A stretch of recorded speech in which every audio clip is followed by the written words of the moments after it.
So, in the circuitous path of career and education, uh, done a number of videos now talking about how I kind of got to where I am, and it was a very circuitous route. It wasn't exactly a straight shot with college, and so I say to you, it's never too late. You know, Colonel Sanders didn't found Kentucky Fried Chicken until he was in his 50s.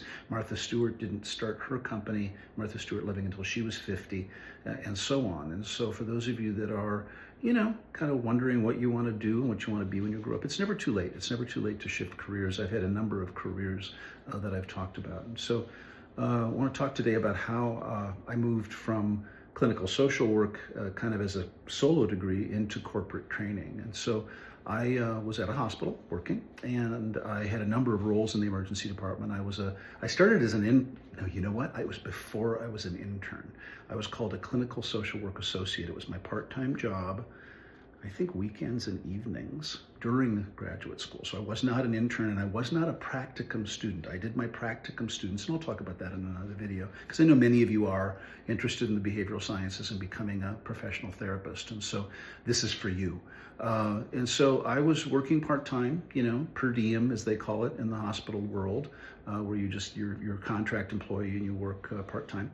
And then I graduated with my MSW. I was offered a full-time position in the ER, and I had to advocate for it because they, in that particular emergency room, had LCSWs who were the behavioral health or mental health professionals in the ER, and they did the psychiatric admissions and all the things to do with mental health and behavioral health and violence and things like that in the emergency room. And so I was the first person in that ER that was hired full-time, 5 days a week, salaried position, what we call an exempt position, meaning it was a 40-hour-a-week job with benefits, and it was great. I was just tickled. And then I got to do it. It was 5 days a week of pretty intense work, right?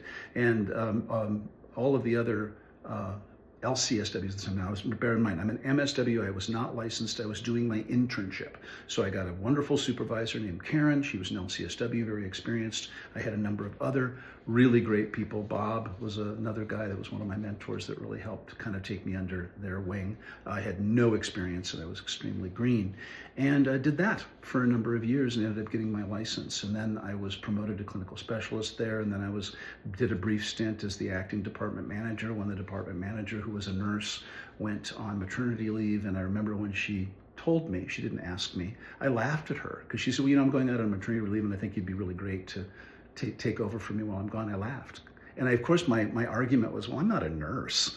She goes, oh, we have plenty of nurses here. She said, this unit needs actually a mental health professional right now, which I thought was funny.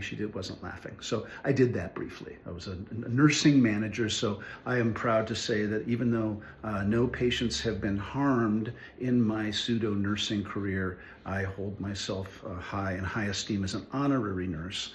I have no degree, no license to touch patients, and I actually didn't ever touch patients, but I did run a department briefly in the emergency room.